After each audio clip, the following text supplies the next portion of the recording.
Because that would explain sort of maybe... Would mushrooms grow in here? I've never actually seen any, but I'm sure they would. I mean, it'd be really nice if we could get some of these flowers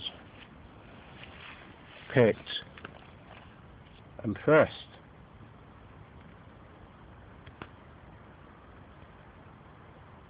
Yeah? I mean, that could be quite a nice little hidey hole sort of place for the igets to live. Yeah?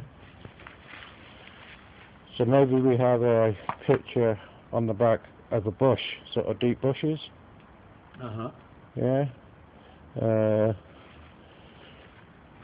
Maybe a little summer chair for the princess to sit on, or a little stool, toadstool. Something like that. Yeah, I've got a suitable folding chair. Have you? Superb. And that could be, yeah, maybe we have a potting shed. Obviously not actual potting shed, but you know what I mean? That it's actually the black on the other side. If we can get it two-way sort of thing, that's what I'm thinking. I wonder if we can get a scene painted on it, like that sort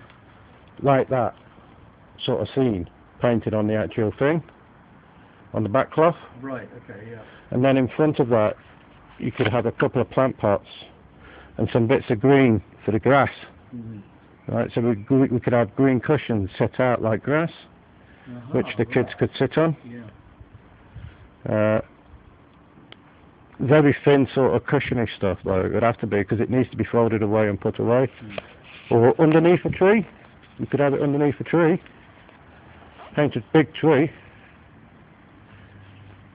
Would you have a... Yeah, well, you would have a tree in your front garden because you've got one. I'm sorry, what a silly question that was.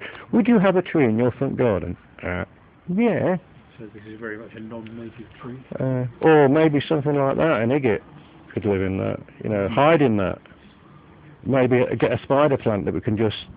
yes, yeah. You know what I mean? Officially this is known as elephant grass, so an elephant could hide in it. Well, I'd like to see you try, actually. I take it grows a bit bigger, or is it a case they eat them? Roses, we've got to have a rose. That's what Ishi can be bringing, the princess, to be put into her flower pressings.